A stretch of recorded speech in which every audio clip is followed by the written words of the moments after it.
وأشهد أن لا إله إلا الله وحده لا شريك له وأشهد أن محمدًا عبده ورسوله يا أيها الذين آمنوا اتقوا الله حق تقاته ولا تموتن إلا وأنتم مسلمون يا أيها الناس اتقوا ربكم الذي خلقكم من نفس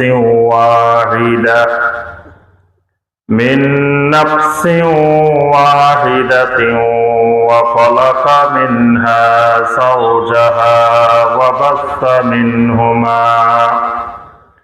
وبث منهما رجالا كثيرا ونساء واتقوا الله الذي تساءلون به والأرحام إن الله كان عليكم رقيبا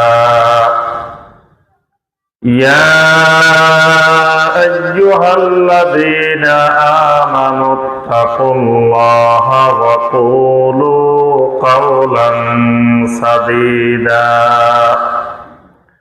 يصلح لكم أعمالكم ويغفر لكم ذنوبكم ومن يطع الله ورسوله فقد فاز فوزا عظيما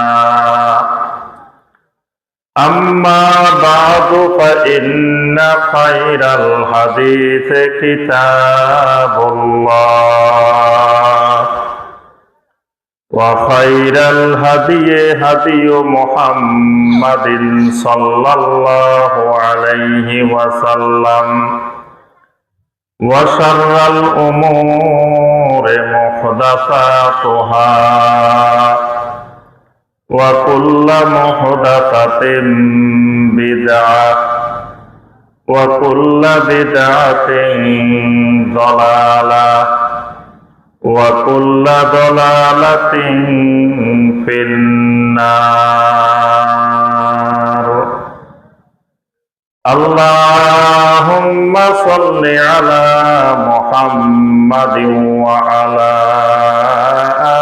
آل محمد كما صليت على إبراهيم وعلى آل إبراهيم إنك حميد مجيد اللهم بارك على محمد وعلى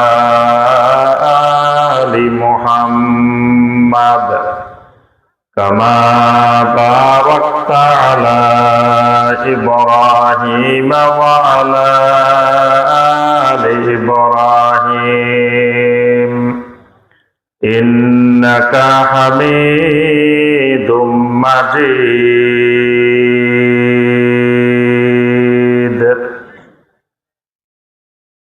নওগাঁ জেলার সাপাহার উপজেলার অন্তর্গত কদমডাঙ্গা ইসলামিয়া আরাবিয়া সালাফিয়া মাদ্রাসার উদ্যোগে আয়োজিত 2 দিন ব্যাপী ৭৩তম ইসলামী সম্মেলনের আজকে দ্বিতীয় এবং শেষ দিনের সম্মানিত সভাপতি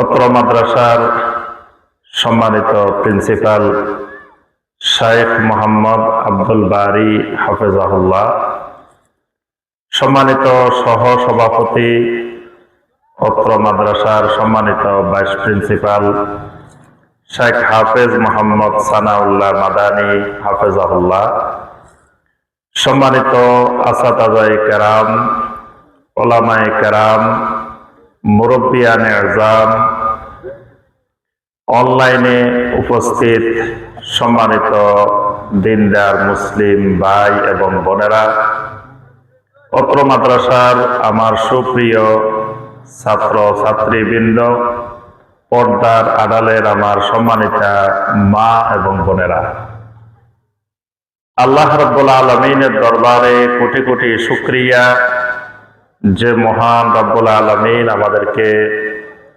2 দিন ব্যাপী সম্মেলনের প্রথম দিন সম্মানিত ওলামায়ে কেরামদের নিকট থেকে আলোচনা শোনার পরে আজকে দ্বিতীয় দিনও অনেক সম্মানিত বিজ্ঞ ওলামায়ে কেরামদের কাছ থেকে কোরআনে কারীম এবং সহিহ হাদিসের আলোকে অনেক গুরুত্বপূর্ণ বয়ান শোনার পরে এই সম্মেলনের প্রায় শেষ দিকে আল্লাহ রাব্বুল আলামিন আমাদেরকে একত্রিত হওয়ার, কোরআন সুন্নাহ থেকে 2-1টি কথাবার্তা বলার এবং শোনার যে মহান রাব্বুল আলামিন আমাদেরকে তৌফিক দিয়েছেন, সে মহান রাব্বুল আলামিনের শুকর আদায় করি। সকলে বলি আলহামদুলিল্লাহ। আপনাদের মনে হয় ঘুম এসে গেছে নাকি? আলহামদুলিল্লাহর আওয়াজ তো শোনা যায় নাই। আল্লাহ পাকের শুকর আদায় করি, সকলে বলি আলহামদুলিল্লাহ।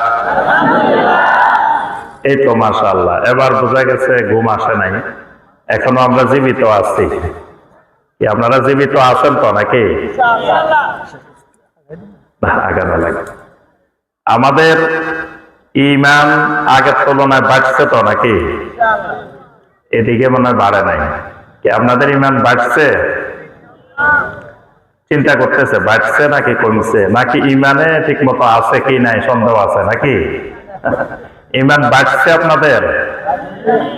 আলহামদুলিল্লাহ, ঈমান বাড়ছে মানে ঈমান আছে। ঈমান থাকলে ঈমান বাড়বে অথবা ঈমান কমবে, ঈমান বাড়েও ঈমান কমেও। আর ঈমানে নাই তাহলে বাড়ারও সম্ভাবনা নাই, কমারও সম্ভাবনা। ঈমানে নাই তো বাড়বে আর কি, কমবে আর কি। তাহলে এই যে 2 দিন ব্যাপী কোরআন সুন্নাহর আলোচনা হইল, আমাদের ঈমান আগের থেকে বাড়ছে না? আলহামদুলিল্লাহ, আল্লাহ পাক আমাদের ঈমানকে আরো বাড়িয়ে দিন। সম্মানিত ভাই ও বোনেরা, আলোচনার আমরা দীর্ঘ সময় করব না, অল্প সময় হবে। এই সময়টুকু আমরা একটু মনোযোগের সাথে, এটা আমাদের একটা এলমি ক্লাস, এলমি হালাকার মতোই হবে। আমরা একটু মনোযোগ দিয়ে কথাগুলো বোঝার চেষ্টা করব ইনশাআল্লাহ। কথাগুলো নতুন কোনো কথা না, সব পুরাতন কথা এবং আপনাদের সব জানা কথা। অজানা নতুন কোনো কথা নাই, জানা কথাগুলোই আপনাদেরকে একটু স্মরণ করাই দেওয়া। তো মাঝখানে যখন কিছু জিজ্ঞাসা করব তখন একটু উত্তর দিবেন, কারণ আমি যেখান থেকে এখানে আসছি প্রায় 300 কিলোমিটার, আমার বাসা এখান থেকে 300 কিলোমিটার দূরে, আর গ্রামের বাড়ি এখান থেকে 500 কিলোমিটার দূরে। তো তাহলে 500 কিলোমিটার দূরের ভাষা আর এখানকার ভাষা একটু পার্থক্য আছে না? এই জন্য আমার কথা বুঝতেছেন নাকি বুঝেন নাই তা আমি বুঝবো কিভাবে? এই জন্য মাঝে মাঝে যখন জিজ্ঞাসা করব তখন আপনারা উত্তর দিলে আমি বুঝতে পারবো যে না আলহামদুলিল্লাহ আমার কথা আপনারা বুঝতে পারতেছেন, আলহামদুলিল্লাহ। তাহলে আমরা আমাদের মূল যে ক্লাস, সেই ক্লাস আমরা আরম্ভ করি। আমাদের ক্লাসের আজকের বিষয় আত-তাওহীদ, আল্লাহ রাব্বুল আলামিনের তাওহীদ। তাওহীদের উপরেই আমাদের সংক্ষিপ্ত আলোচনা। তাওহীদ তো আমাদের সবারই জানা বিষয়, পরিচিত বিষয়। বিষয়গুলো একটু আমরা মনে করাই দিব। তাওহীদের আলোচনা শুরু করার আগে একটি বিষয় আমরা প্রথমে একটু স্মরণ করিয়ে দিয়ে, আমরা সকলেই জানি সারা পৃথিবীর মধ্যে একটি অঞ্চলে আমাদের মুসলিম ভাই বোনেরা চরম নির্যাতনের, নিপীড়নের শিকার হচ্ছেন এবং নির্বিচারে তাদেরকে গুলি করে, বোমার মাধ্যমে, বিভিন্ন অস্ত্র দিয়ে তাদেরকে হত্যা করা হচ্ছে, তাদের বাড়িঘর থেকে তাদেরকে উচ্ছেদ করা হচ্ছে। মানে সীমাহীন এক চরম জুলুম, নিপীড়ন, বর্বরতা, অসভ্যতা চালাচ্ছে। কোন দেশ সেটা? আলহামদুলিল্লাহ সবারই জানা আছে, ফিলিস্তিন। তো ফিলিস্তিনে যারা এই বর্বরতা, এই অসভ্যতা, এই জুলুম যারা চালাইতেছে, তারা কারা? তারা ইসরায়েল বা ইহুদিরা। তাহলে ইহুদিরা আমাদের বন্ধু না শত্রু? এই কথাটা আল্লাহ রাব্বুল আলামিন কোরআনে কারিমে আমাদেরকে কত আগে, সেই 1400 বছরের আগে যখন কোরআনে কারিম নাজিল হয়, তখন আল্লাহ রাব্বুল আলামিন আমাদেরকে কোরআনে জানাই দিচ্ছেন না? আল্লাহ সুবহানাহু ওয়া তাআলা কোরআনে কারিমে কতগুলো আয়াত নাজিল করছেন। ইয়া আইয়ুহাল্লাযীনা আমানু লা তাত্তাখিযুল ইয়াহুদা ওয়ান নাসারা আউলিয়া বা'দুহুম আউলিয়াউ বা'দ ওয়া মান ইয়াতাওয়াল্লাহুম মিনকুম ফাইন্নাহু মিনহুম। আল্লাহ রাব্বুল আলামিন ঘোষণা দেন, ইয়া আইয়ুহাল্লাযীনা আমানু, ও ঈমানওয়ালারা, ঈমানদারেরা, লা তাত্তাখিযুল ইয়াহুদা ওয়ান নাসারা আউলিয়া, খবরদার ইহুদিদেরকে, খ্রিস্টানদেরকে বন্ধু হিসেবে কখনো গ্রহণ করিও না। বা'দুহুম আউলিয়াউ বা'দ, তারা একজন আরেকজনের বন্ধু। ইহুদিরা, খ্রিস্টানেরা তারা নিজেরা নিজেরা বন্ধু, তারা তোমাদের বন্ধু না। ওয়া মান ইয়াতাওয়াল্লাহুম মিনকুম ফাইন্নাহু মিনহুম, তোমাদের মধ্যে কেউ যদি ওই ইহুদি খ্রিস্টানদের সাথে বন্ধুত্ব করে, তাহলে সেই তাদেরই অন্তর্ভুক্ত হবে, তাদের মধ্যে গণ্য হবে। আল্লাহ পাক অন্য আয়াতে বলছেন, লা ইয়াত্তাখিযুল মুমিনুনাল কাফিরিনা আউলিয়া মিন দুনিল মুমিনিন, এক মুমিন যেন অন্য মুমিনকে ছাড়া কোনো কাফেরকে বন্ধু হিসাবে গ্রহণ না করে। এই ইহুদিদেরকে বন্ধু হিসাবে গ্রহণ না করে শত্রু হিসাবে গ্রহণ করার জন্য আল্লাহ পাক কোরআনে কারিমে অনেক নির্দেশনা দিয়েছেন। কিন্তু আমরা মুসলিমেরা কি সেটা করেছি? করি নাই। আমাদের কথাবার্তা, চাল চলন, সংস্কৃতি সব কিছু ইহুদিদের মতো। আমাদেরকে দেখলে ইহুদিরা শরম পায়, ইহুদিরা লজ্জা পায়। তা আমরা কি? আমাদের থেকে তো এরা আরো বাড়তি। ইহুদিদের অভ্যাস সুদ খাওয়া। ইহুদিদের মৌলিক অভ্যাস সুদ খাওয়া। সুদ চিনেন তো নাকি? আপনাদের এদিকে সুদ আছে? হ্যাঁ জি। সুদকে কোরআন হাদিসের ভাষায় বলা হয় রিবা। এই সুদ, এটা ইহুদিদের কাজ, এটা ইহুদিদের অভ্যাস। যুগে যুগে দেখবেন সুদের ইতিহাস ইহুদিদের ইতিহাস। ইহুদিরা সেই প্রাচীন আমল থেকে সুদের ব্যবসা করে। আল্লাহ রাব্বুল আলামিন মুমিনদের জন্য সুদকে হারাম করে দিয়েছেন। এখন পৃথিবীতে হিসাব করলে দেখবেন মুসলমানেরাই সুদের ক্ষেত্রে আগামী। প্রত্যেক ঘরে ঘরে সুদ, প্রত্যেক বাড়িতে বাড়িতে সুদ, প্রত্যেক গ্রামে গ্রামে সুদ, প্রত্যেক দেশে দেশে সুদ, সব জায়গায় সুদ আর সুদ। তাহলে ইহুদিদের সাথে শত্রুতা হলো কোনখান দিয়ে? ইহুদিদের সাথে তো আমরা বন্ধুত্বই করে ফেলেছি। ইহুদিদের সেই সুদকে আমরা খুব প্রিয় মনে করে, ভালো মনে করে আমরা গ্রহণ করে নিচ্ছি। অথচ ইসলামের সুদ খালি হারাম না, জঘন্যতম হারাম।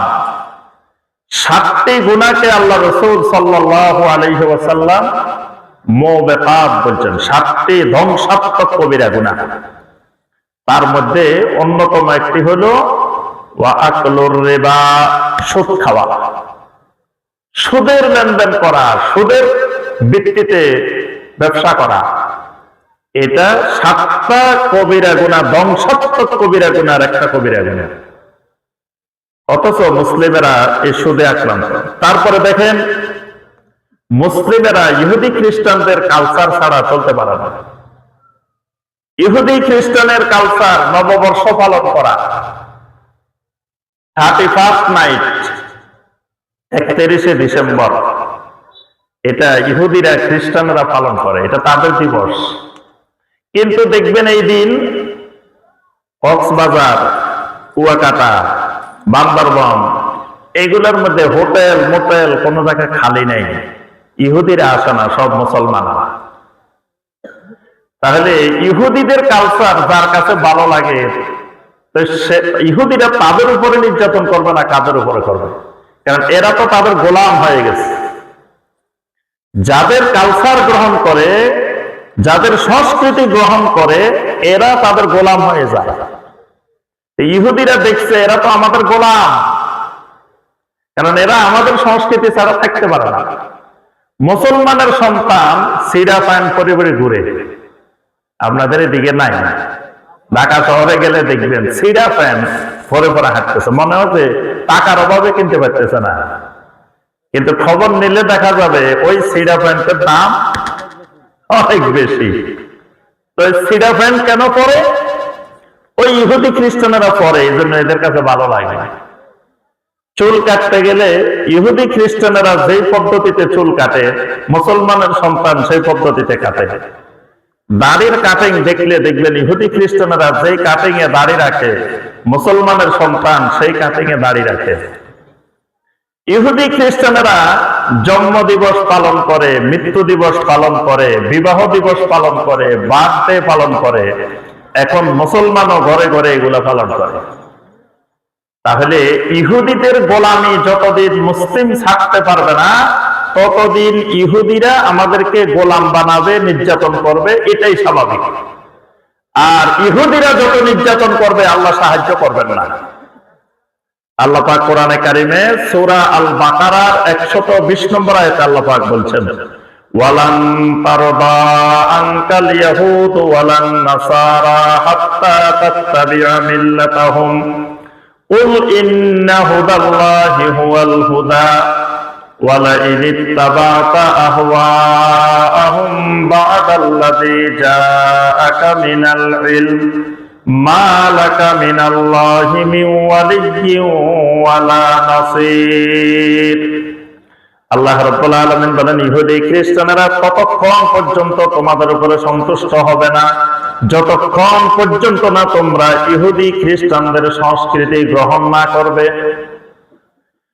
আর তোমাদের কাছে প্রকৃত এলেম এসে যাওয়ার পরেও যদি ইহুদি খ্রিস্টানদের কৃষ্টি কালচার সংস্কৃতি গ্রহণ করো, মা লাকা মিনাল্লাহি মিন ওয়ালিয়্যিন ওয়ালা নাসীর, তাহলে আল্লাহর পক্ষ থেকে কোন ধরনের সাহায্য তোমাদের কাছে আসবে না, আল্লাহকে সাহায্যকারী হিসেবে পাইবে না। আজকে জন্য সারা পৃথিবীর মুসলমান আমরা দোয়া করি, কিন্তু আল্লাহ সুবহানাহু ওয়া তাআলা কোনো সাহায্য করতেছেন না। কারণ আল্লাহর ওয়াদা, ইহুদি খ্রিস্টানের কালচার যতক্ষণ মুসলমান ছাড়বে না, এতক্ষণ আল্লাহ সহযোগিতা করবেন না।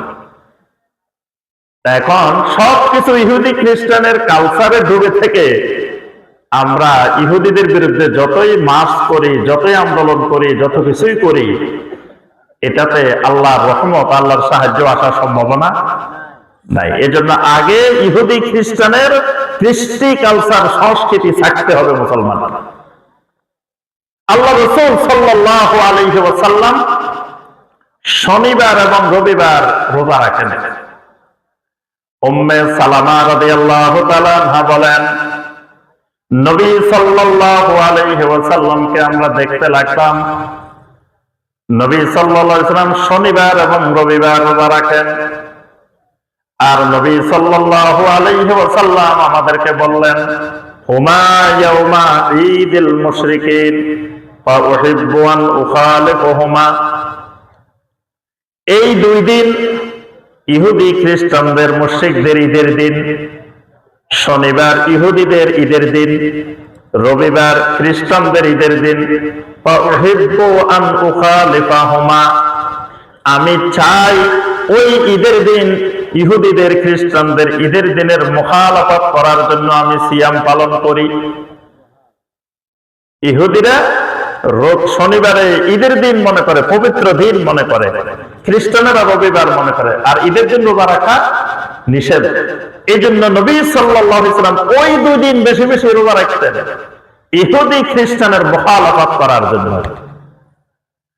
আল্লাহ রাসূল সাল্লাল্লাহু আলাইহি ওয়াসাল্লাম বলেন, লা তুসাল্লিমু তাসলিমান ইয়াহুদ ওয়ান নাসারা। খবরদার, ইহুদি খ্রিস্টানদের সালামের মতো সালাম দিও না। ফা ইন্নাহুম ইউসাল্লিমুহুম বিল আসাবে ওয়াল ইশারা ওয়ার রুউস। ইহুদি খ্রিস্টানেরা সালাম দেয় আঙ্গুলের ইশারায়, হাতের ইশারায়, হাতের তালুর ইশারায়, মাথার ইশারায়। খবরদার, তোমরা এভাবে সালাম দিও না একজন আরেকজনকে। অর্থাৎ সালামের মধ্যেও নবী সাল্লাল্লাহু আলাইহি ওয়াসাল্লাম আমাদেরকে ইহুদি খ্রিস্টানের অনুকরণ করতে মানা করছে। ইহুদি খ্রিস্টানের একটা রীতি হলো, তারা গোঁফ রাখে বড় বড়, দাড়ি ছোট ছোট। আল্লাহ রাসূল সাল্লাল্লাহু আলাইহি ওয়াসাল্লাম বললেন, হাম্মেরু ওয়া সাফফিরু ওয়া খালিফু আহলাল কিতাব। তোমরা দাড়ির মধ্যে রং লাগাও, আহলে কিতাবের মুখালাফাত করো। তোমরা তোমাদের গোঁফগুলোকে ছোট করো, দাড়িগুলোকে ছেড়ে দাও। ওয়া খালিফু আহলাল কিতাব, আহলে কিতাবের ইহুদি খ্রিস্টানের মুখালাফাত করো। এখন মুসলমান দাড়ি কাটে ফেলা, এই দাড়ি কেটে ফেলা, দাড়ি মুন্ডন করা, এটাও ইহুদি খ্রিস্টানদের অভ্যাস। তো কালচারে, কৃষ্টিতে, আমলে, আখলাকে ইহুদি খ্রিস্টান। ইহুদি খ্রিস্টানও নামাজ পড়ে না, মুসলমানও নামাজ পড়ে না। আল্লাহ রাসূল সাল্লাল্লাহু আলাইহি ওয়াসাল্লাম বলছেন, ইন্না বাইনার রাজুলি ওয়া বাইনাশ শিরকি ওয়াল কুফরি তারকাস সালাহ। ইমানদারের মাঝে আর কাফের মুশরিকের মাঝে পার্থক্য কি? সালাত ছেড়ে দেওয়া। তো মুসলমানও সালাত ছেড়ে দেয়, তাহলে আর পার্থক্য কোথায়? তো ওরা তো ভালো করেই বুঝছে যে এই মুসলমান আজকে সেই সাহাবায়ে কেরামের যুগের মুসলমান নাই, তাবেঈনে কেরামের যুগের মুসলমান নাই, তাবেঈনে কেরামের যুগের মুসলমান নাই, বরং এদের ঈমানের মধ্যেই মূলত তাওহীদ নাই। এই কারণে আজকে সারা পৃথিবীতে দেখেন মুসলিমদের উপরে বিভিন্ন জায়গায়, বিভিন্ন ক্ষেত্রে, বিভিন্ন দেশে একের পর এক অত্যাচার, নির্যাতন আসতেছে। তাহলে আমাদের করণীয়, প্রথম নম্বরে মুসলিমকে ইহুদি খ্রিস্টানের কালচার, সংস্কৃতি ছাড়তে হবে। তারপরে আল্লাহ রাব্বুল আলামিনের পক্ষ থেকে আমাদের উপরে সাহায্য আসবে, বিজয় আসবে ইনশাআল্লাহ। আমরা দোয়া করি আল্লাহ রাব্বুল আলামিন ফিলিস্তিনের মাজলুম ভাই বোনদেরকে আল্লাহ পাক হেফাজত করুন। ইহুদিদের এই অত্যাচার, নির্যাতনের কবল থেকে আল্লাহ রাব্বুল আলামিন রক্ষা করুন। সম্মানিত ভাই ও বোনেরা, এবার আসি আমরা আমাদের মূল ক্লাস, তাওহীদ। তাওহীদ একজন মুসলিমের জন্য সবচাইতে গুরুত্বপূর্ণ জিনিস। সবার আগে একজন মুসলিমকে যেই জ্ঞানটা অর্জন করতে হবে, যে বিষয়টা জানতে হবে, সেটা হলো আল্লাহ রাব্বুল আলামিনের তাওহীদ। আউয়াল ওয়াজিবিন আলাল আবিদে মারিফাতুর রহমান বিত-তাওহীদে। বান্দার উপরে প্রথম যে ওয়াজিব, প্রথম যে ফরজ, সবার আগে যেটা জানতে হবে সেটা হলো আল্লাহ রাব্বুল আলামিনের তাওহীদ। তাওহীদ জানা সবার আগে ফরজ। কারণ কি? কারণ একজন ঈমানদার মুসলিম হতে হলে তাকে তাওহীদ লাগবে। আমাদেরকে মরতে হবে কি হয়ে? বলেন তো দেখি, কি হয়ে মরতে হবে?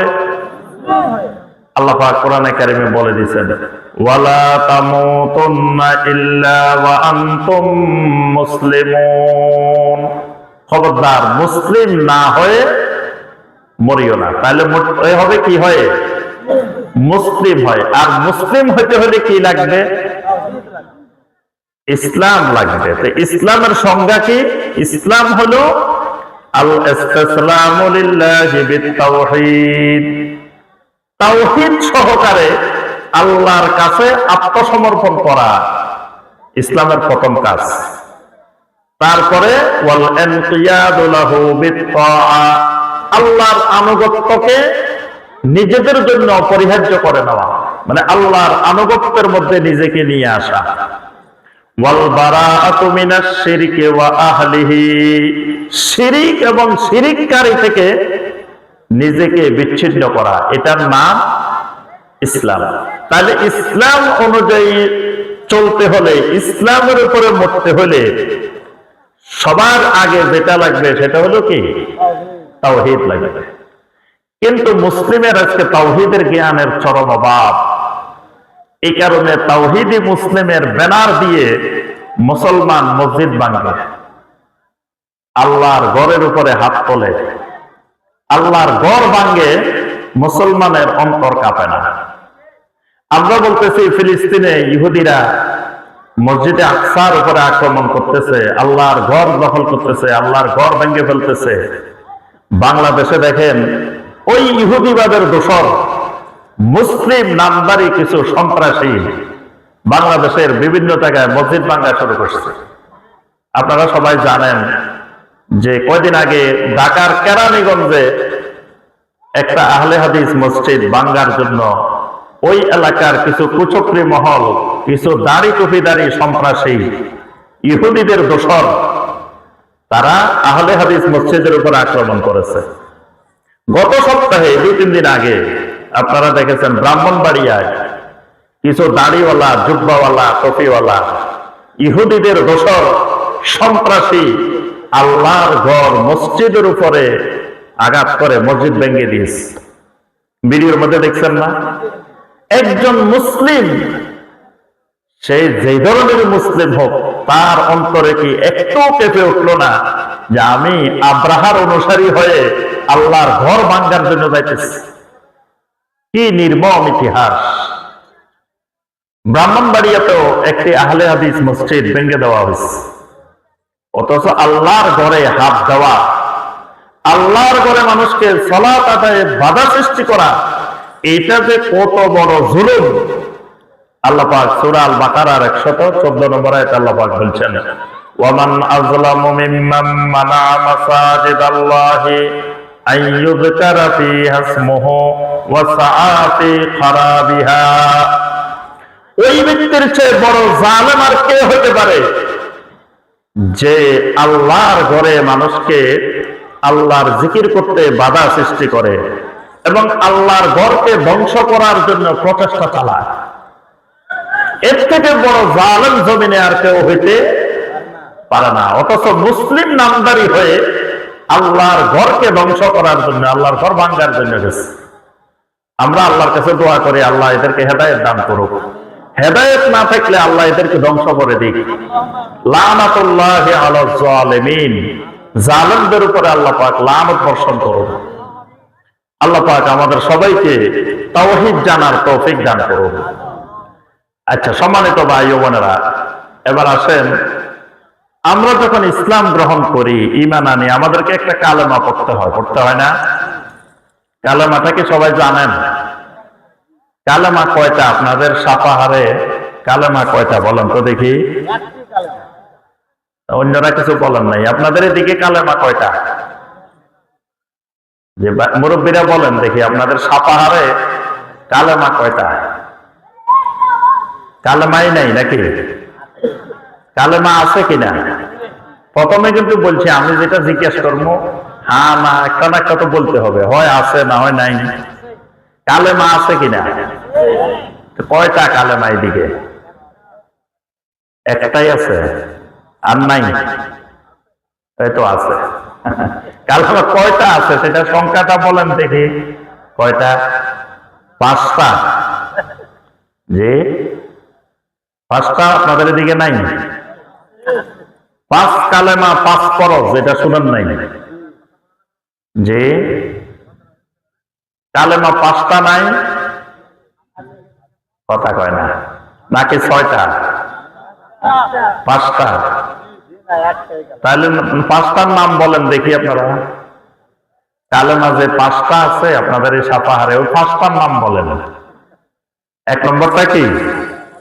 এই তো কালেমায়ে তাইয়্যিবা, তারপরে কালেমায়ে শাহাদাত, তারপরে কালেমায়ে তামজিদ, তারপরে কালেমায়ে তাওহীদ, চারটা হয়েছে। হ্যাঁ, তারপরে পাঁচ নম্বরটা শাহাদাত তো বলছে, চারটা হয়েছে।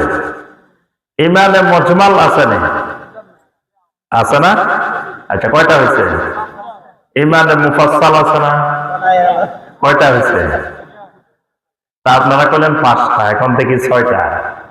কি মিলল না তো পাঁচটা? আচ্ছা, আরেকটা আছে কালেমায়ে রাদ্দে কুফর, এবার কয়টা হয়েছে? সাতটা হয়েছে। আপনারা করলেন পাঁচটা, এখন দেখি সাতটা, নাকি আরো আছে? কি মুরব্বীরা বলেন দেখি, কালেমা এই সাতটা না পাঁচটা, কোনটা ঠিক? একটাই ঠিক। আপনারা কিছু বলেন না দেখি, পাঁচটা ঠিক না সাতটা ঠিক? যে এ পর্যন্ত কোনোদিন শুনেন নাই আসলে কালেমা কয়টা বা কি?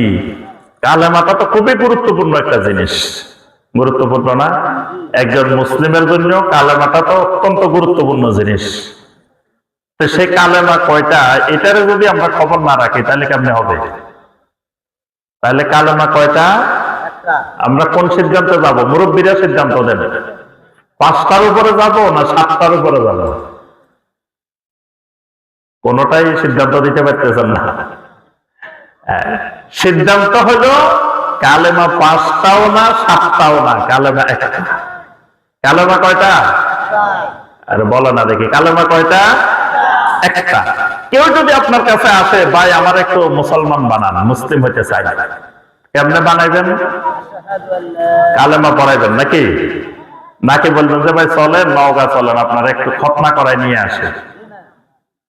তাহলে কেমনে মুসলমান বানাইবেন? কালেমা দিয়ে। কালেমাটা একটু আমার সাথে পড়েন। আশহাদু আল্লাহ ইলাহা ইল্লাল্লাহু ওয়াহদাহু লা শারীকা লাহু ওয়া আশহাদু আন্না মুহাম্মাদান আবদুহু ওয়া রাসূলুহু। সুবহানাল্লাহ। এটাই হলো মুসলমানের কালেমা। এই কালেমা পড়ার সাথে সাথে একজন মানুষ নাপাক অবস্থা থেকে পাক হয়ে যায়। কালেমা পড়ার আগে মানুষটা ছিল নাপাক, কালেমা পড়ার পরে মানুষটা হয়ে গেছে পাক। কালেমা পড়ার আগে মানুষটা ছিল জাহান্নামী, কালেমা পড়ার পরে মানুষটা হয়ে গেছে জান্নাতি। কালেমা পড়ার আগ পর্যন্ত মানুষটা ছিল শাররুল বারিয়া, সৃষ্টি জগতের মধ্যে সবচাইতে নিকৃষ্ট প্রাণী। কালেমা পড়ার পরে লোকটা হয়ে গেছে খায়রুল বারিয়া, সমস্ত সৃষ্টি জগতের মধ্যে সেরা সৃষ্টি। সুবহানাল্লাহ। তাহলে এই কালেমাটা পড়ার পরে তো সে মুসলিম হয়ে যায় নাকি? এই জন্য কালেমা এই একটাই। আর কালেমায়ে তাইয়্যিবা যেটাকে আমরা বলি, এটা হলো এই কালেমার সংক্ষিপ্ত রূপ। তাহলে মনে থাকবে সব সময় যে কালেমা কয়টা, এটা খেয়াল রাখতে হবে। কারণ এই কালেমা পড়ে আপনি কবরে যাবেন, এই কালেমার উপরে জীবন পরিচালনা করতে হবে। তো কালেমাটাই কয়টা এটাই ঠিক করতে না পারলে তাহলে তো আপনি কেমনে কালেমার উপরে চলবেন? এই কালেমার মধ্যে একটা শব্দ আছে, দেখেন, আশহাদু আল্লাহ ইলাহা ইল্লাল্লাহু ওয়াহদাহু, ওয়াহদাহু আছে, ওয়াহদাহু। এই ওয়াহদাহু মানে হলো কি? তাওহীদ। ওয়াহদাহু, এই ওয়াহদাহু মানে আমি সাক্ষী দিতেছি আল্লাহ রাব্বুল আলামিন ছাড়া সত্য কোনো মাবুদ নাই। ওয়াহদাহু, তিনি একক। আল্লাহ হলেন একক, লা শারীকা লাহু, তার কোনো শরীক নেই।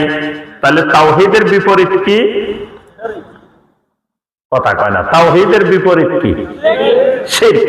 শিরকের বিপরীত সুন্নতের বিপরীত, বেদাতের বিপরীত, ঈমানের বিপরীত, কুফরের বিপরীত, ইসলামের বিপরীত। এবার থামে গেছে। ইসলামের বিপরীত কি? ইসলামের বিপরীত কুফর। ইসলামের বিপরীত মানে ঈমানের বিপরীত কুফর, ইসলামের বিপরীত কুফর। তাহলে কুফরের বিপরীত ইসলাম, রাতের বিপরীত দিনের বিপরীত। এখন কি রাত না দিন? রাত। তাহলে এখানে দিন আছে সাফার, এখন দিন আছে। তাহলে যেখানে রাত থাকে সেখানে দিন থাকে না, দিন থাকলে রাত থাকে না, দুইটা একসাথে এক জায়গায় থাকে না। ঈমান থাকলে কুফর থাকে না, কুফর থাকলে ঈমান থাকে না। তাওহীদ থাকলে শিরিক থাকে না, শিরিক থাকলে তাওহীদ থাকে না। সুন্নত থাকলে বেদাত থাকে না, বেদাত থাকলে সুন্নত থাকে না। এগুলো একটা আরেকটার বিপরীত। কিন্তু বাংলাদেশে একসাথে দুইটাই থাকে। দেখবেন যত মুসলমান আছে ঈমানও আছে কুফরিও আছে, ইসলামও আছে কুফরিও আছে, তাওহীদও আছে শিরিকও আছে। পরিচয় দিয়ে তাওহীদি মুসলিম জনতা, কিন্তু শিরিকও আছে, কুফরও আছে, বেদাতও আছে, একসাথে সব আছে। কিন্তু আসলে একটার সাথে আরেকটা কোনোদিন থাকে না। ঈমান থাকলে কুফরি থাকবে না, তাওহীদ থাকলে শিরিক থাকবে না, সুন্নত থাকলে বেদাত থাকবে না। এই জন্য ঈমান আনার সময় বলতে হয় ওয়াহদাহু লা শারীকা লাহ। খালি ওয়াহদাহু বললে হবে না, সাথে বলতে হবে কি লা শারীকা লাহ। আমি ওই আল্লাহর উপরে ঈমান আনলাম তাওহীদের ভিত্তিতে, যে আল্লাহর কোনো শরীক নাই, অর্থাৎ তাওহীদি ঈমান, শিরিক মুক্ত ঈমান। এই জন্য একজন ঈমানদারের কাছে সবচেয়ে প্রিয় আলোচনা তাওহীদের আলোচনা। ঈমানদার সবচেয়ে ভালোবাসে তাওহীদের কথা শুনতে। আর যাদের ঈমানের সমস্যা তাদের কাছে তাওহীদ ভালো লাগে না। আল্লাহ পাক কোরআনে কারীমের মধ্যে বলছেন ওয়া ইযা যুকিরাল্লাহু ওয়াহদাহু ইসমাআসাত কুলুবুল্লাযীনা লা ইউমিনুনা বিল আখিরাহ। যখন তাওহীদের আলোচনা করা হয়, ওয়া ইযা যুকিরাল্লাহু ওয়াহদা, যখন তাওহীদের আলোচনা, আল্লাহর তাওহীদের কথা আলোচনা হয়, ইসমাআসাত কুলুবুল্লাযীনা লা ইউমিনুনা বিল আখিরাহ, যে মানুষগুলো ঈমান আনে না, এই মানুষগুলোর অন্তর বিচলিত হয়ে যায়, ভালো লাগে না। তাওহীদের আলোচনা শুরু হলে যাদের ঈমানের সমস্যা, এরা আস্তে করে উঠে যায়, ভালো লাগে না। এই জন্য ঈমান ঠিক আছে কিনা এটা পরীক্ষা করার মাধ্যম হলো তাওহীদের আলোচনা করা। এটা আল্লাহর ঘোষণা। আমি দেখছি অনেক জায়গায় তাওহীদের আলোচনা করলে আস্তে করে মানুষ সব উঠে যায়, মানে ভালো লাগে না। কি আলোচনা করে, কি ওয়াজ করে, এটা ওয়াজ হয় না, ওয়াজ জমে না তাওহীদের আলোচনা হইলে। মানে এটাকে এই দেশের মুসলমান তাওহীদের আলোচনাকে ওয়াজে মনে করে না, অথচ এটা সকল ওয়াজের মূল, সকল ওয়াজের বড় ওয়াজ তাওহীদের ওয়াজ। কিন্তু তাওহীদ বুঝে না, তাওহীদের জ্ঞান নাই। তাওহীদের আলোচনা করলে কয় কি ওয়াজ করে, অনেক জায়গায় আমি দেখছি সারা বাংলাদেশে। তাহলে তাওহীদের আলোচনা ভালো না লাগা, এটার অর্থ আমার ঈমানের মধ্যে সমস্যা আছে। এই জন্য তাওহীদের আলোচনা শোনা ঈমানদারের কাছে খুব প্রিয় আলোচনা, ঈমানদার খুব পছন্দ করে, কারণ এটা তার কালেমার সাথে, ঈমানের সাথে সম্পৃক্ত। প্রত্যেকটা জিনিসের একটা রূহ আছে, রূহ আছে না? আমার আপনার ভিতরে কি আছে? আছে না? আপনাদের ভিতরে রূহ আছে? তাহলে রূহ যতক্ষণ আছে এতক্ষণ আমরা হইলাম কি মানুষ। রূহ নাই, আমাদেরকে আর মানুষ বলে না, কি বলে? লাশ। আমার কাছে যা আছে ওই তার কাছেও তা আছে, কিন্তু রূহটা নাই। রূহটা না থাকার কারণে রূহওয়ালাটা মানুষ, রূহ নাইওয়ালাটা কি হয়ে গেছে? লাশ হয়ে গেছে। সালাতের একটা রূহ আছে। সালাতের রূহটা কি? নামাজের রূহ আছে, সালাতের রূহ আছে। সেই রূহটা কি? খুশু। খুশু, খুশু, খুশুটা হলো সালাতের রূহ।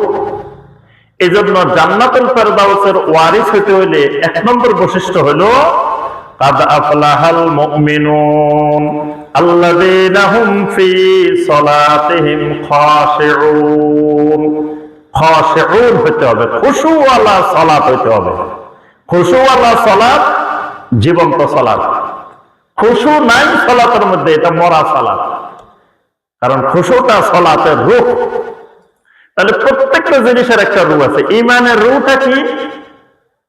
ঈমানের রূহ হলো তাওহীদ।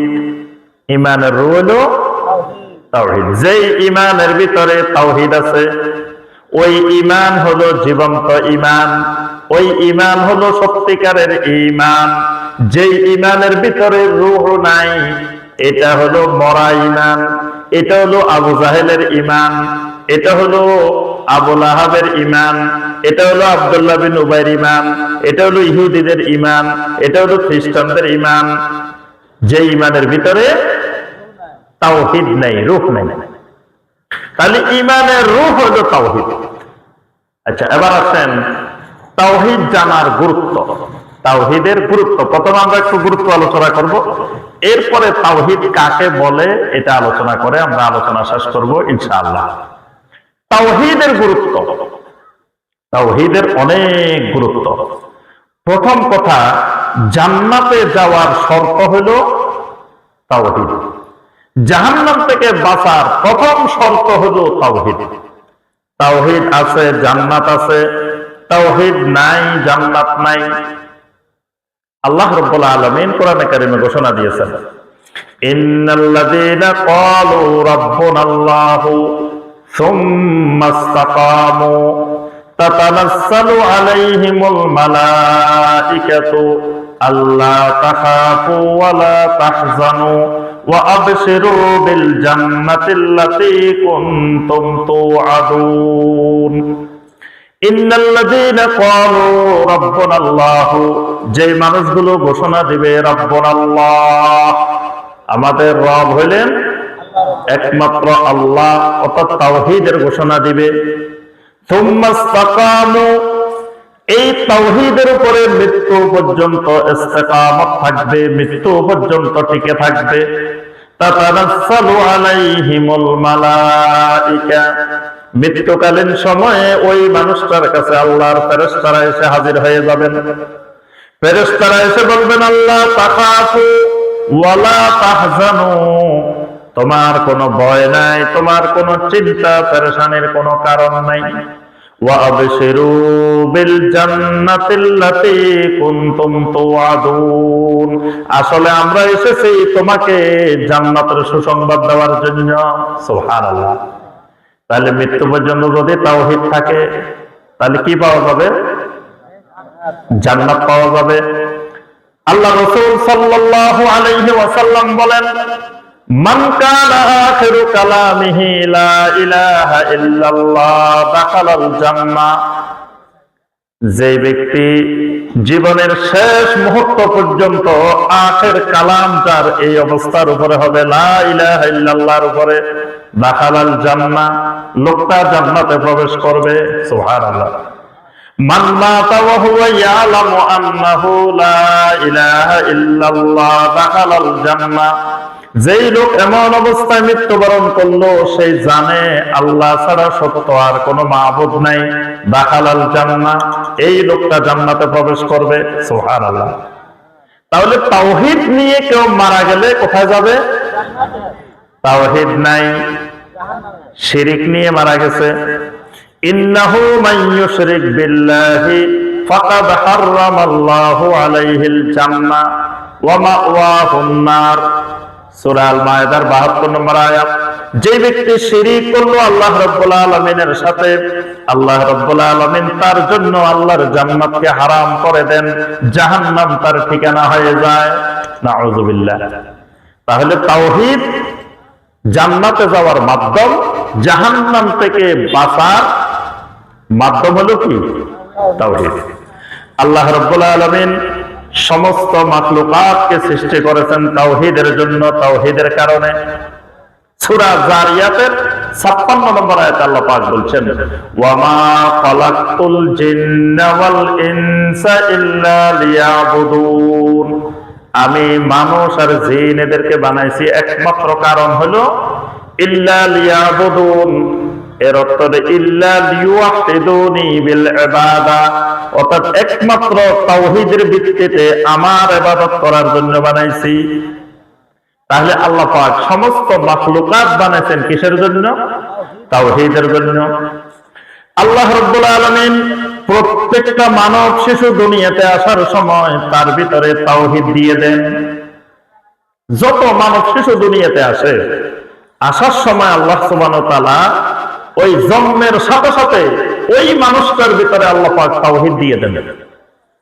সূরা রুমের 30 নম্বর আয়াতে আল্লাহ পাক বলেন, ফিতরাতাল্লাহিল্লাতী ফাতারান নাস আলাইহা, আল্লাহ রাব্বুল আলামিন মানুষকে যখন সৃষ্টি করেন ওই মানুষটার ভিতরে আল্লাহ রাব্বুল আলামিন ফিতরত দিয়ে দেন। এই ফিতরত মানে হলো তাওহীদ। ফিতরত মানে তাওহীদ। কুল্লু মাউলুদিন ইউলাদু আলাল ফিতরা, নবী সাল্লাল্লাহু আলাইহি ওয়াসাল্লাম বলেন, যত মানব শিশু জন্মগ্রহণ করে প্রত্যেকটা মানব শিশু তাওহীদ নিয়ে জন্মগ্রহণ করে। فأبواه يهودانه أو ينصرانه أو يمجسانه, এরপরে তার মা বাবা তাকে ইহুদি বানায়, খ্রিস্টান বানায়, অগ্নি পূজারী বানায়, কিন্তু জন্মগ্রহণ করে আল্লাহ রাব্বুল আলামিনের তাওহীদ নিয়ে। এই কারণে দেখবেন প্রত্যেকটা মানব শিশু যখন দুনিয়াতে আসে তখন আগে মাথা দিয়ে আল্লাহকে জমিনে সিজদা করে, তারপরে আল্লাহর জমিনে ঢুকে। কারণ শিশুটা তাওহীদ সহকারে জন্মগ্রহণ করেছে। তাওহীদবিহীন কোন মানুষ আল্লাহর জমিনে ঢোকার পারমিশন আল্লাহ পাক দেন না। এই জন্য ইহুদির ঘরে যে শিশুটা হয় ওই শিশুটাও তাওহীদ নিয়ে জন্মগ্রহণ করে। খ্রিস্টানের ঘরে, মুশরিকের ঘরে, কাফেরের ঘরে যেই শিশুটাই জন্মগ্রহণ করে আল্লাহ রাব্বুল আলামিনের তাওহীদ নিয়ে জন্মগ্রহণ করে। অর্থাৎ তাওহীদ এমন এক জিনিস প্রত্যেকটা মানুষের মধ্যে আল্লাহ পাক জন্মগতভাবে, ফিতরতগতভাবে আল্লাহ রাব্বুল আলামিন তাওহীদ দিয়ে দেন। আল্লাহ রাব্বুল আলামিন দুনিয়াতে আসার আগে প্রত্যেকটা মানুষের থেকে তাওহীদের ব্যাপারে আল্লাহ পাক স্বীকৃতি নিয়েছেন, ওয়াদা নিয়েছেন। সূরা আল আরাফের 172 নম্বর আয়াতে আল্লাহ পাক বলছেন, প্রত্যেকটা বানি আদমকে আল্লাহ পাক তাদেরকে বের করে, তাদের পিঠের থেকে বের করে আল্লাহ পাক জিজ্ঞাসা করেছেন, আলাস্তু বিরাব্বিকুম, আমি কি তোমাদের রব নই? ক্বালু বালা শাহিদনা, আমরা বলছি কি বালা, অবশ্যই, শাহিদনা, আমরা সাক্ষী দিলাম। আল্লাহ পাক প্রত্যেকটা মানুষের থেকে তাওহীদের ব্যাপারে সাক্ষী গ্রহণ করেছেন, সাক্ষী নিয়েছেন, স্বীকৃতি নিয়েছেন। তাওহীদ এত গুরুত্বপূর্ণ জিনিস। দুনিয়াতে আল্লাহ পাক যত নবী রাসূল পাঠিয়েছেন প্রত্যেক নবী রাসূলের দাওয়াত ছিল তাওহীদ। তাওহীদের জন্য নবী রাসূল পাঠাচ্ছেন। দুনিয়াতে যত নবী এসেছেন, যত রাসূল এসেছেন, তাদের দাওয়াত ছিল কি? ইয়া কওমি ইবুদুল্লাহা মা লাকুম মিন ইলাহিন গায়রু, ও আমার কওম, ও আমার জাতি, একমাত্র ওই মাবুদের গোলামি করো, ওই মাবুদের ইবাদত করো যিনি ছাড়া তোমাদের আর কোনো মাবুদ নাই। প্রত্যেক নবী রাসূল বলছেন ইয়া কওমি, আর আমাদের রাসূল বলছেন ইয়া আইয়ুহান নাস।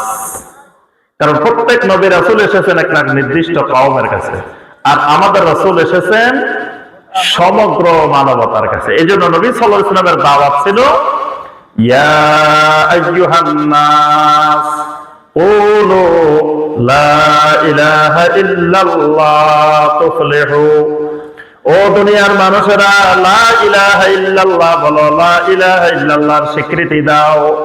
এই লা ইলাহা ইল্লাল্লাহর মধ্যে তোমার দুনিয়ারও সফলতা, আখিরাতেরও সফলতা। সুবহানাল্লাহ। তাহলে সমস্ত আম্বিয়া আলাইহিমুস সালাম পৃথিবীর মানুষকে একটাই দাওয়াত দিয়েছেন, সেটা কি? তাওহীদ। সূরা আল আম্বিয়ার 25 নম্বর আয়াতে আল্লাহ পাক বলছেন, ওয়া মা আরসালনা মিন ক্বাবলিকা মির রাসূলিন ইল্লা নূহি ইলাইহি আন্নাহু লা ইলাহা ইল্লা আনা ফা'বুদুন।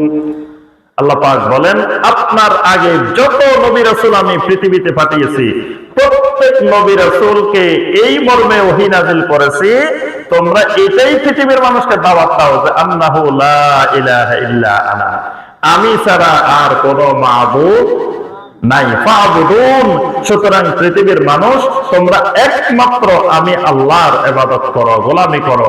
এটার জন্যই আমি নবী রাসূল পাঠাইছি। যত আসমানি কিতাব পাঠিয়েছেন, সমস্ত আসমানি কিতাবের প্রথম নির্দেশ তাওহীদের। এজন্য কোরআনে কারিমের মধ্যে দেখেন, কোরআনে কারিম প্রথম থেকে তেলাওয়াত করতে করতে আসবেন, দেখবেন যে আল্লাহ পাক সূরা আল বাকারার 20 নম্বর আয়াত পর্যন্ত কোনো আদেশও করেন নাই, নিষেধও করেন নাই। 20 নম্বর আয়াতে আল্লাহ রাব্বুল আলামিন সর্বপ্রথম আদেশ করছেন, ওই আদেশটা তাওহীদের আদেশ। 21 নম্বর আয়াত, 21 নম্বর আয়াতে সর্বপ্রথম যে আদেশ, সেই আদেশটা হলো তাওহীদের। 22 নম্বর আয়াতে সর্বপ্রথম নিষেধ, নিষেধটা হলো শিরকের। আল্লাহ পাক 21 নম্বর আয়াতে বলছেন, ইয়া আইয়ুহান নাস উবুদু রাব্বাকুম আল্লাযী খালাকাকুম ওয়াল্লাযীনা মিন ক্বাবলিকুম লাআল্লাকুম তাত্তাকুন। ইয়া আইয়ুহান নাস, ও মানুষেরা, উবুদু রাব্বাকুম, ইবাদত করো, গোলামি করো একমাত্র যিনি তোমাদের রব।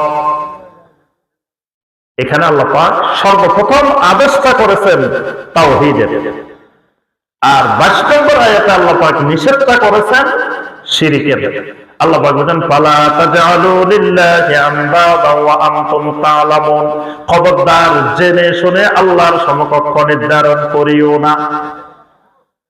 তাহলে তাওহীদটা কত গুরুত্বপূর্ণ হলে আল্লাহ পাক সকল আসমানি কিতাব নাযিল করেছেন দুনিয়ার মানুষকে তাওহীদ শেখানোর জন্য। এভাবে আমার ভাইয়েরা এবং বোনেরা দেখেন, কবরে গেলে সর্বপ্রথম যে প্রশ্নটা করা হবে, কি করা হবে প্রশ্নটা? মার রাব্বুকা, তোমার রবকে। এটা কিন্তু তাওহীদের প্রশ্ন, তাওহীদুর রুবুবিয়্যাতের প্রশ্ন। মানে সর্বপ্রথম কবরেও আমার আপনার প্রশ্ন হবে তাওহীদের। কিয়ামতের ময়দানে শাফাআত পাওয়ার শর্ত হলো তাওহীদ।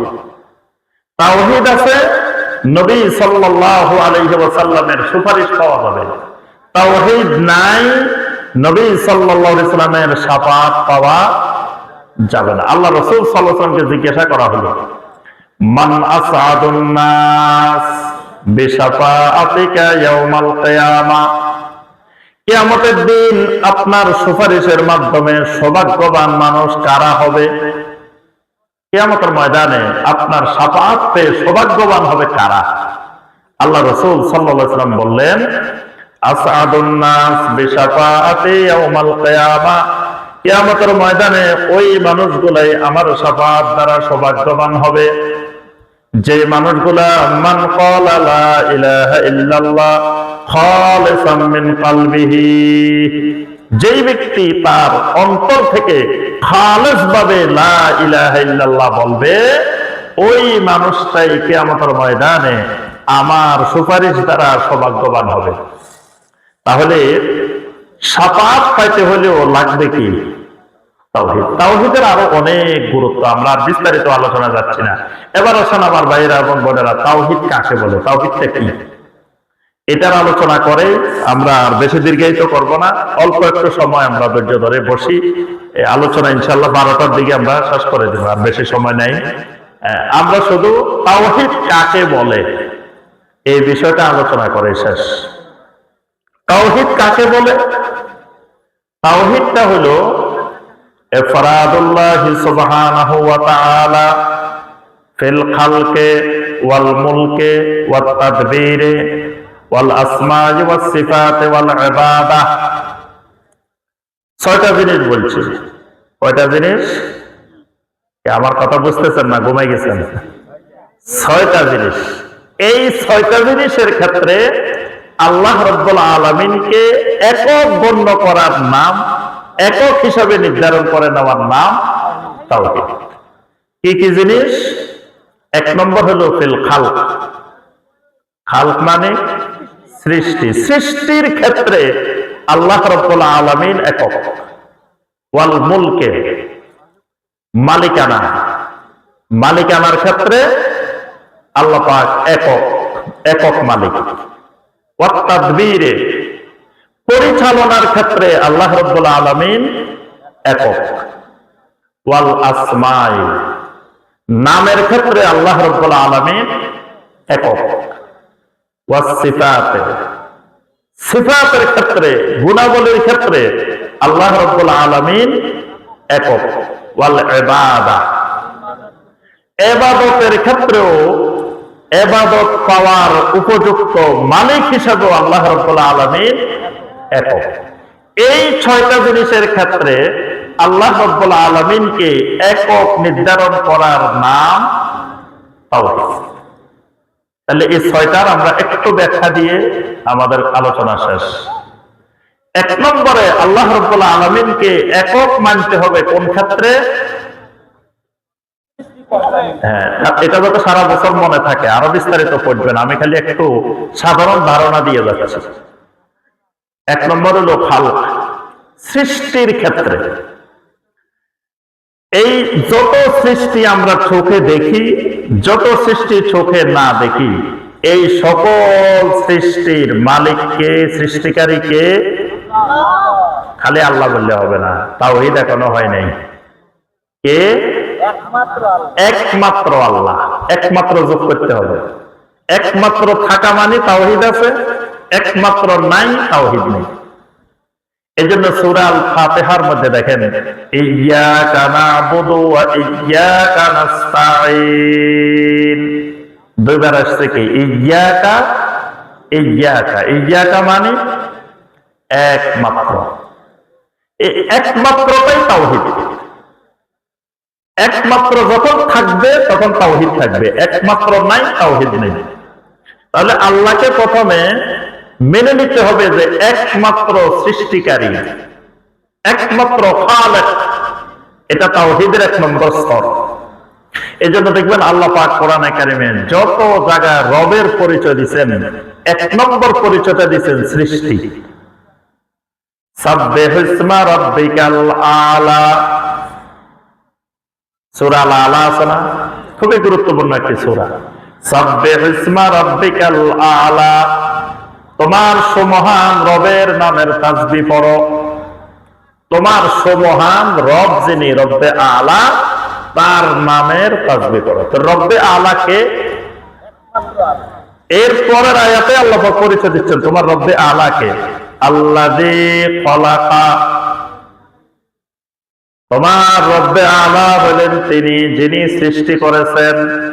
মানে রব্বে আলা প্রথম পরিচয়টাই হলো আল্লাযী খলাকা, যিনি সৃষ্টি করেছেন। সৃষ্টিটাই রব্বে আলার প্রথম পরিচয়। ইয়া আইয়ুহান নাসু উবুদু রাব্বাকুম, ও দুনিয়ার মানুষ, যিনি তোমাদের একমাত্র রব, তার গোলামি করো। রাব্বাকুম, আমাদের রবকে। এরপরে আল্লাহ পরিচয় দিচ্ছেন আল্লাযী খলাকাকুম, তোমাদের রব হলেন তিনি যিনি তোমাদেরকে সৃষ্টি করেছেন। যিনি তোমাদেরকে সৃষ্টি করেছেন তিনি তোমাদের রব। ইয়া আইয়ুহাল ইনসান মা গাররাকা বিরাব্বিকাল কারীম, ও মানুষেরা, তোমাদেরকে তোমাদের রব্বে কারীমের ব্যাপারে কোন জিনিস ধোঁকার মধ্যে ফেলে দিয়েছে? তোমাদের রব্বে কারীমের সাথে তোমাদের সম্পর্ক কে বিচ্ছিন্ন করে দিয়েছে? রব্বে কারীম কে? আল্লাযী খলাকাকা ফাসাওয়াকা ফাআদালাক, রব্বে কারীম হলেন তিনি যিনি তোমাদেরকে সৃষ্টি করেছেন।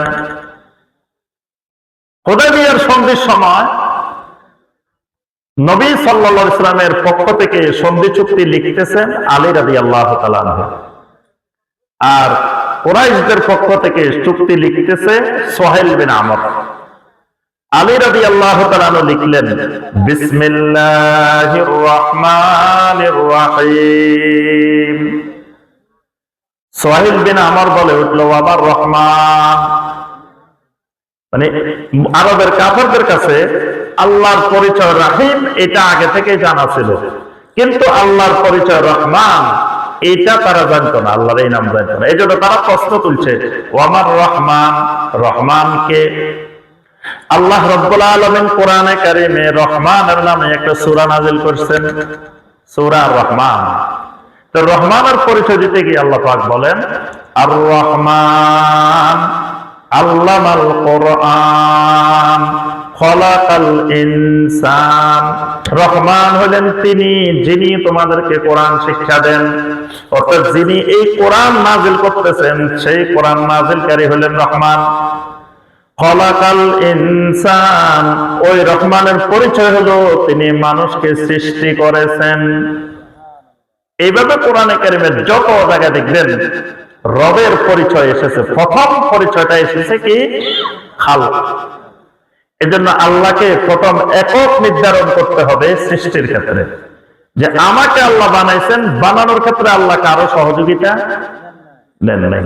আচ্ছা, আমাদেরকে বানানোর আগে আল্লাহ আমাদের থেকে দরখাস্ত নিয়েছিলেন, তোমার সাদা বানামো না কালো বানামো, লম্বা বানামো না খাটো বানামো, মোটা বানামো না চিকন বানামো, এটা অ্যাপ্লিকেশন নিয়েছিল? আচ্ছা, তোমাদেরকে কোন জায়গায় পাঠামো, কোন দেশে, কোন জেলায়, কোন জায়গায় পাঠাইলে ভালো হয়, তোমরা অ্যাপ্লিকেশন দাও, পাঠাইছিল? আল্লাহ পাক যদি এরকম অ্যাপ্লিকেশন দিতেন তাহলে তো মনে হয় সাপাহারের লোকে পাওয়া যেত না। কি সবাই নাম দিয়ে রাখতো আমেরিকা, ইউরোপ, ওইসব দেশে যাবে, বাংলাদেশে আসবে না। তো বাংলাদেশ খালি পড়ে দিবে। আল্লাহ সুবহানাহু ওয়া তাআলা কারো থেকে আগে নাম নিছেন, অ্যাপ্লিকেশন নিছেন? নেন নাই। তাহলে মানুষকে সৃষ্টি করার ক্ষেত্রে সম্পূর্ণরূপে এককভাবে আল্লাহ রাব্বুল আলামিন নিজের সিদ্ধান্তেই সমস্ত সৃষ্টির কাজ সম্পন্ন করেছেন। আল্লাহ পাক কোথায় পাঠাবেন, কার ঘরে দিবেন, কি তার রিজিক হবে, কতদিন হায়াত হবে, এই সম্পূর্ণ সৃষ্টির সাথে সম্পৃক্ত যাবতীয় বিষয় আল্লাহ রাব্বুল আলামিন এককভাবে নির্ধারণ করেছেন। এই জন্য প্রথমে সৃষ্টির ক্ষেত্রে আল্লাহকে একক গণ্য করতে হবে।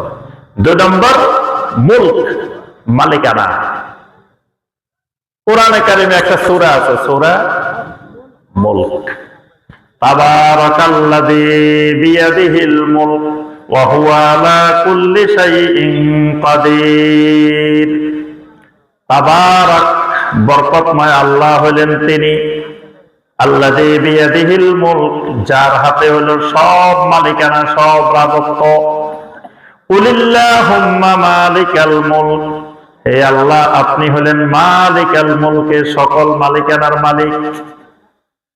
তাহলে আল্লাহ রাব্বুল আলামিন যত মাখলুক বানাইছেন, এই সমস্ত মাখলুকাতের মালিকও তিনি একক। তার এই মালিকানার ক্ষেত্রে কারো জাররা পরিমাণ, অণু পরিমাণ, বিন্দু পরিমাণ কারো কোনো মালিকানা এর মধ্যে নাই। আচ্ছা বলেন তো দেখি, আমার আপনার মালিক কে?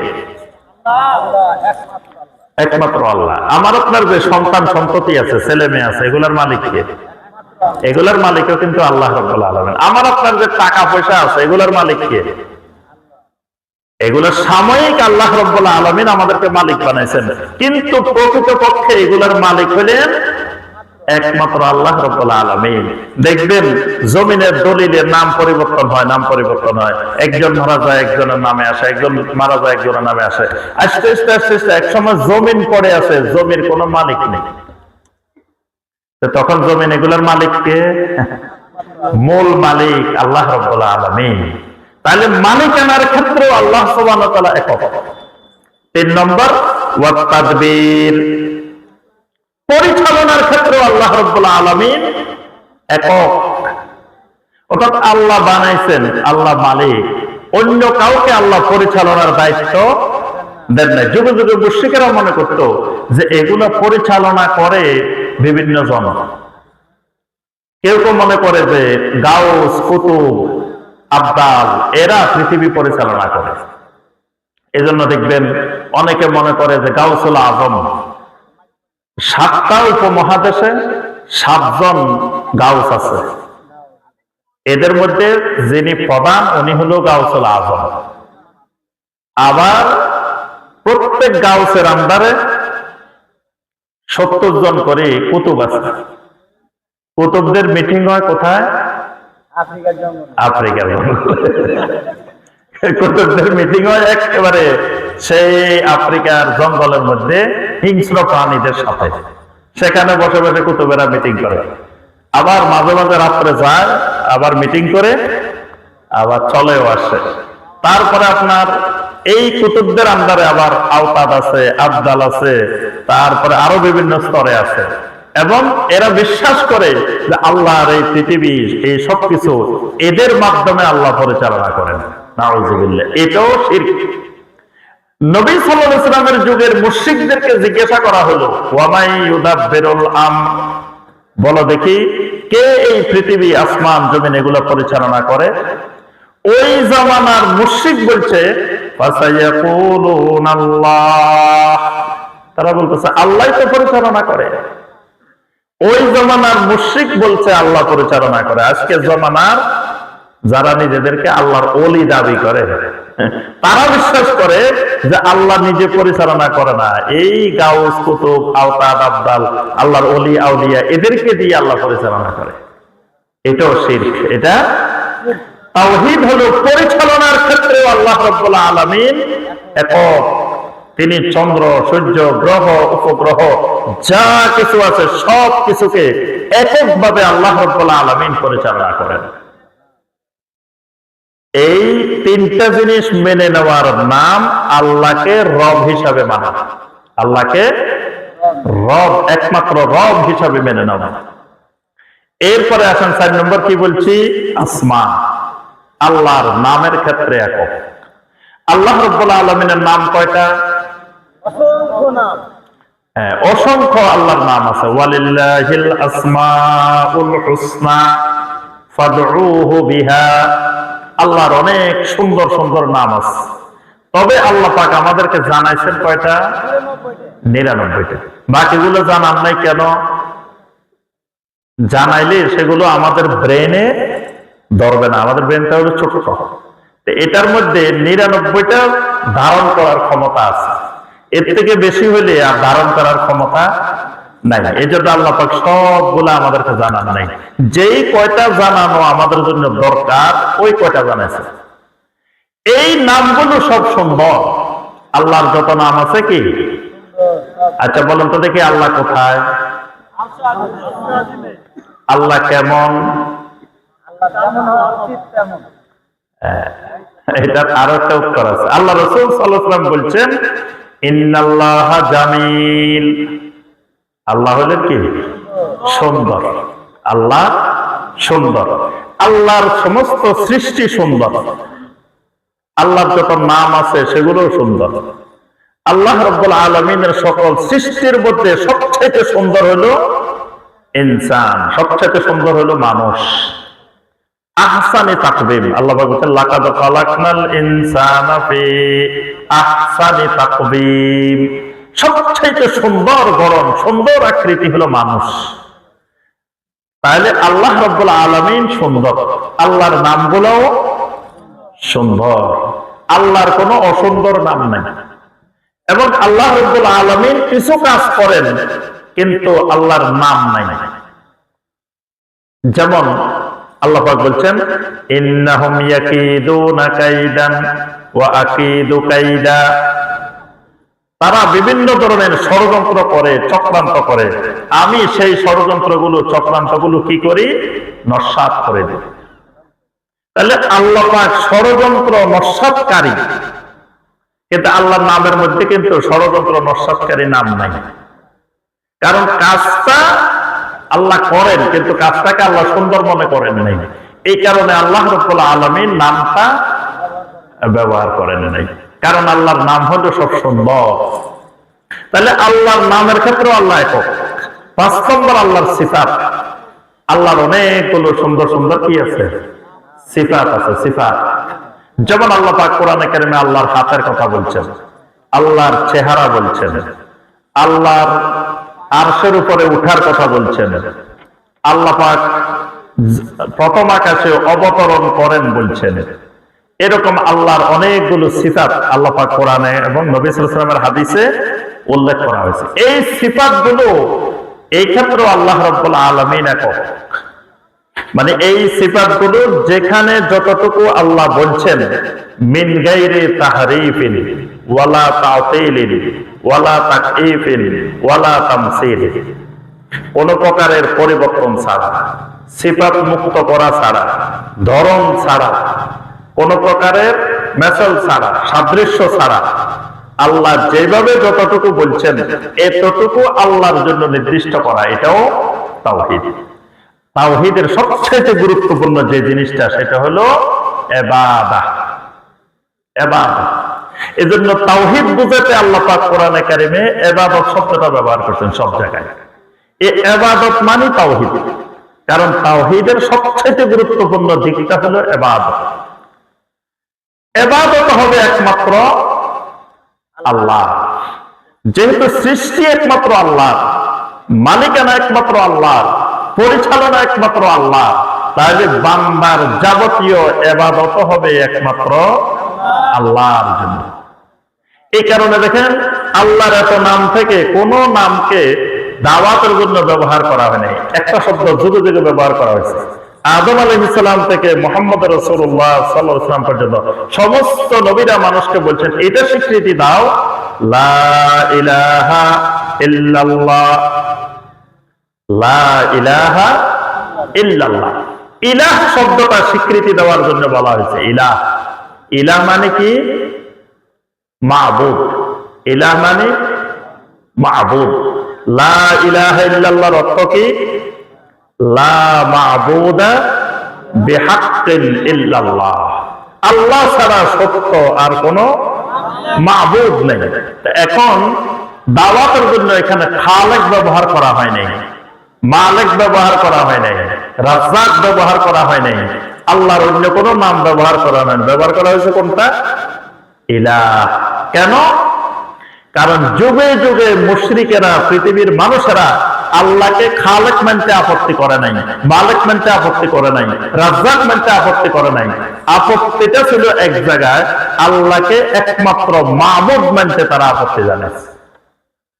এই কারণে সমস্ত নবী রাসূলরা পৃথিবীর মানুষকে দাওয়াত দিয়েছেন যে তোমরা মেনে নাও লা ইলাহা ইল্লাল্লাহ, অর্থাৎ লা মাবুদা বিহাক্কিন ইল্লাল্লাহ, আল্লাহকে মাবুদ মানা, একমাত্র মাবুদ মানা, ইবাদত একমাত্র আল্লাহর জন্য খালেস করা। আজকে দেখেন বাংলাদেশে বা পৃথিবীতে মানুষ অনেক ইবাদত করে, কিন্তু ইবাদত একমাত্র আল্লাহর জন্য খালেস করে না। আল্লাহর জন্যও করে, আবার মাখলুকের জন্যও করে। আল্লাহকেও সাজদা করে, আবার কবরের সামনে যাইয়া সাজদা করে, আবার পীর সাহেবের সামনে যাইয়া সাজদা করে। তাহলে সাজদাটাকে, এই ইবাদতটাকে একমাত্র আল্লাহর জন্য খালেস করে না। প্রশ্ন জি, তো একমাত্র আল্লাহর জন্য ইবাদতগুলোকে খালেস করে না, আল্লাহর জন্য মান্নত করে। আবার দেখা যায় বিভিন্ন দরগাহের জন্য, বিভিন্ন মাজারের জন্য, বিভিন্ন ওলিয়া উলিয়ার জন্য মান্নত করে, আল্লাহর কাছেও দোয়া করে। আবার দেখা যায় বিভিন্ন মৃত ব্যক্তির কাছে, বাজারে গিয়ে, কবরে গিয়ে তাদের কাছেও দোয়া করে। এবং মৃত ব্যক্তিদেরকে খাজা বাবা বানিয়ে নিয়েছে, খাজা বানিয়ে নিয়েছে, গাউসুল আজম বানিয়ে নিয়েছে। মনে করে তাদের এত ক্ষমতা, তারা যে কোনো জায়গায় গিয়ে ওই ক্ষমতা প্রয়োগ করতে পারে। মারা যাওয়ার ফলে তাদের ক্ষমতা আরো বেড়ে গেছে, এজন্য আল্লাহকেও ডাকে, আবার গাউসুল আজমকেও ডাকে। তাহলে এই যে ইবাদতকে আল্লাহর জন্য খালেস করা, এটার নামও তাওহীদ, এটার নামও তাওহীদ। তাহলে আমরা সংক্ষেপে বুঝতে পারলাম যে তাওহীদ কাকে বলে। এই বিষয়গুলোতে আল্লাহ রাব্বুল আলামিনকে একক, একমাত্র মালিক হিসাবে নির্ধারণ করার নাম হলো কি? তাওহীদ। এই তাওহীদের রোকন আছে, তাওহীদের শর্ত আছে, তাওহীদ ভঙ্গের কারণ আছে। এই জিনিসগুলো আমাদেরকে শিখতে হবে, জানতে হবে, বুঝতে হবে। কারণ আল্লাহ পাক প্রত্যেক মানুষের উপরে ফরজ করেছেন ফাআলাম আন্নাহু লা ইলাহা ইল্লাল্লাহ, তাওহীদ শিক্ষা এটা সমস্ত মানুষের উপরে ফরজে আইন, শিখতেই হবে, তাওহীদ জানতেই হবে, বুঝতেই হবে। এই কারণে আমার সম্মানিত ভাই ও বোনেরা, তাওহীদের বিষয়গুলো একটু খুব ভালো করে পড়াশোনা করবেন, জানবেন, বুঝবেন, তাওহীদের আলোচনাগুলো শুনবেন, তাহলে তাওহীদটা আমাদের সামনে স্পষ্ট হবে। আর তাওহীদ যখন স্পষ্ট হবে তখন শিরিক, কুফর, নেফাক, বেদাত এগুলো আমাদের থেকে দূর হয়ে যাবে। আল্লাহ রাব্বুল আলামিন আমাদের সবাইকে আহলুত তাওহীদ হওয়ার তৌফিক দান করুন। আল্লাহ রাব্বুল আলামিন আমাদের সবাইকে তাওহীদকে জানার, তাওহীদকে বুঝার, তাওহীদের উপরে আমাদের জীবন গড়ার তৌফিক দান করুন। আল্লাহ পাক আমাদের সবাইকে শিরিক মুক্ত, কুফর মুক্ত, নেফাক মুক্ত, বেদাত মুক্ত ঈমান ও আমল আল্লাহ পাক নসিব করুন। আল্লাহ রাব্বুল আলামিন কদমডাঙ্গা ইসলামিয়া আরাবিয়া সালাফিয়া মাদ্রাসাকে কবুল ও মঞ্জুর করে নিন। এই মাদ্রাসার সকল সম্মানিত আসাতাজায়ে কেরাম, ছাত্র ছাত্রীদেরকে আল্লাহ পাক কবুল ও মঞ্জুর করে নিন। এই মাদ্রাসা থেকে আল্লাহ রাব্বুল আলামিন বিশ্ববরেণ্য সালাফি মানহাজের দায়ী আল্লাহ রাব্বুল আলামিন তৈরি করে দিন। আল্লাহ রাব্বুল আলামিন এমন এমন আলেম তৈরি করে দিন যাদের মাধ্যমে এই বাংলার জমিন থেকে সমস্ত শিরক এবং বেদাত উৎখাত হয়ে যায়। আল্লাহ পাক এই ধরনের যোগ্যতা সম্পন্ন আলেমে দ্বীন তৈরি করে দিন। আল্লাহ রাব্বুল আলামিন সবার ইলমের মধ্যে, আমলের মধ্যে, হায়াতের মধ্যে আল্লাহ পাক বারাকা দান করুন। ইসলামী সম্মেলনকে আল্লাহ রাব্বুল আলামিন কবুল ও মঞ্জুর করে দিন। আল্লাহ রাব্বুল আলামিন এই এলাকার সকল ভাই বোনকে কবুল ও মঞ্জুর করে নিন। যারা দুনিয়া থেকে বিদায় নিয়েছেন আল্লাহ পাক সবাইকে আযাবে কবর, আযাবে নার থেকে হেফাজত করুন। আল্লাহ রাব্বুল আলামিন এই এলাকার উপরে রহমত নাযিল করুন। সবাইকে দুনিয়া যতদিন বাঁচিয়ে রাখেন ইসলামের উপরে বেঁচে থাকার তৌফিক দিন। দুনিয়া থেকে বিদায় নেওয়ার সময় আল্লাহ পাক ঈমানের সাথে মৃত্যুবরণ করার তৌফিক দান করুন। মসজিদ বা ঈদগাহের জন্য জমি দান করিয়া সেটা পরিচালনা কমিটির পদ নেওয়ার জন্য সমাজের মানুষকে বাধ্য করা কি জায়েজ? এটা তো ফতোয়া দেওয়ার জন্য মুফতি বা আলেমের দরকার হয় না, এটা সাধারণ মানুষও তো ফতোয়া দিতে পারে। এটা স্বাভাবিক জিনিস। যখন মসজিদের জন্য, ঈদগাহের জন্য কোনো কিছু দান করে দেয়, দান করার পরে যিনি দান করেছেন তার এখানে কোনো মালিকানা থাকে না, এটা তো আল্লাহকে দিয়ে দিছে, আল্লাহর জন্য দান করে দিছে। তা আল্লাহর জন্য দান করে দেওয়ার পরে উনি যদি কোনো পদ নেওয়ার জন্য বাধ্য করে, এটা তো শরীয়তের দৃষ্টিতে জায়েজ নয়, এটা স্বাভাবিকভাবে বোঝা যায়। এটা আল্লাহর বান্দারা পরিচালনা করবেন, তো সেখানে স্বাভাবিকভাবে যদি উনাকে কোনো পদ বা কোনো দায়িত্ব দেয় সেটা পালন করবেন। কিন্তু উনি চাপ প্রয়োগ করে জমি দিয়েছেন, এই কারণে চাপ সৃষ্টি করে কোনো পদ নেওয়া এটা তার জন্য জায়েজ নেই। কোন জায়গা জমি মসজিদে দান করিয়ে কি বলা যাবে আমাদের দান আমরা যা করব তাই? না, এটা এভাবে বলা যাবে না। এখানে যিনি মোতাওয়াল্লি থাকবেন, দান করার পরে একজন মোতাওয়াল্লি থাকবেন, মানে যেই উদ্দেশ্যে দানটা করা হয়েছে সেই উদ্দেশ্যটা সঠিকভাবে হচ্ছে কিনা, সফল হচ্ছে কিনা, সেই কাজে ব্যবহার হচ্ছে কিনা এটা দেখাশোনা করবেন মোতাওয়াল্লি। তো মোতাওয়াল্লি যদি ওয়াকফের পরিপন্থী কোনো কিছু হয় সেখানে তিনি হস্তক্ষেপ করবেন, কিন্তু ঢালাও ভাবে উনি বলতে পারেন না যে এখানে আমরা দান করছি বলেই আমাদের কথা মতো চলতে হবে, বিষয়টা এরকম নয়। আচ্ছা, যদি স্ত্রী স্বামীকে তালাক দেয়, স্বামী যদি ওই স্ত্রীর মোহর পরিপূর্ণ পরিশোধ না করে, তাহলে ওই মোহর কি তালাকপ্রাপ্ত স্ত্রীকে দিতে হবে নাকি দিতে হবে না? এই ফতোয়ার উত্তর এই কদমডাঙ্গা মাদ্রাসায় এসে লিখিতভাবে দিবেন। এখানের ওলামায়ে কেরাম তারা লিখিতভাবে আপনাদেরকে ফতোয়া দিবেন। তালাকের বিষয়ে এই ফতোয়াগুলো এককভাবে দেওয়া যায় না। এগুলো কোনো মাহফিলে বা কোনো ব্যক্তিগতভাবে কোনো আলেমের কাছে, শাইখের কাছে প্রশ্ন করবেন না। এগুলো আপনি জিজ্ঞাসা করবেন আর উত্তর দিয়ে দিবে, বিষয়টা এরকম না। এর সাথে অনেকগুলো জিনিস জড়িত আছে। কিভাবে তালাক হয়েছে, কখন তালাক হয়েছে, কি তালাক হয়েছে, এগুলো দেখে শুনে সব প্রশ্নের উত্তর নিয়ে এটা আপনারা লিখিতভাবে দিবেন মাদ্রাসায়। ওই মাদ্রাসা থেকে আবার লিখিতভাবে দিয়ে সিল মেরে সেখানে ওনারা স্বাক্ষর করে দিবেন। ওই অনুযায়ী আপনি তখন পদক্ষেপ নেবেন। সেকুলারে বিশ্বাসী ব্যক্তি কাফের কি? যদি কাফের হয় কেন? সেকুলার যদি বুঝে শুনে, মানে সে ভালো করে বুঝছে সেকুলার কি জিনিস, তো এটা বুঝে শুনে যদি সে বিশ্বাস করে তাহলে অবশ্যই সে কাফের। কারণ সেকুলারিজমের যেই চিন্তা চেতনা, যে ধারণা, যে বিশ্বাস, এগুলো সব কুফরি বিশ্বাস। তো কুফরি বিশ্বাস পোষণ করলে সে তো কাফের হবেই। আর কিছু আছে আমাদের দেশের হুজুগে বাঙালি, মানে সেকুলারিজমও বুঝে না, ন্যাশনালিজমও বুঝে না, কিছুই বুঝে না, ব্যক্তি চিনে, মানে ওই ব্যক্তির আদর্শ বুঝে না, ওই খালি ব্যক্তি নাম জানে, ব্যক্তি চিনে, কিন্তু সে সেকুলারিজমও বুঝে না, ন্যাশনালিজমও বুঝে না, কিছুই বুঝে না। এরকম না বুঝে দৌড়াইলে এটাও হারাম, এটা কবিরা গুনাহ হবে, তবে কাফের হয়ে যাবে এটা আমরা সরাসরি ওদের ব্যাপারে বলবো না। কিন্তু জেনে বুঝে যদি বিশ্বাস করে তাহলে সে কাফের হবে। ও বই আছে, গাড়িতে আছে, ড্রাইভার আছে কিনা? জি, আপনারা যারা বই নিতে চান, আমার গাড়িতে আছে, বই আছে, 14টা বই আছে, কুফরের উপরে, শিরকের উপরে, ইমানের বিভিন্ন বিষয়ের উপরে, এখান থেকে নিতে পারবেন ইনশাআল্লাহ। সুবহানাকা আল্লাহুম্মা বিহামদিকা আশহাদু আল্লা ইলাহা ইল্লা আনতা আস্তাগফিরুকা ওয়া আতুবু ইলাইক। আসসালামু আলাইকুম ওয়া রাহমাতুল্লাহি ওয়া বারাকাতুহু।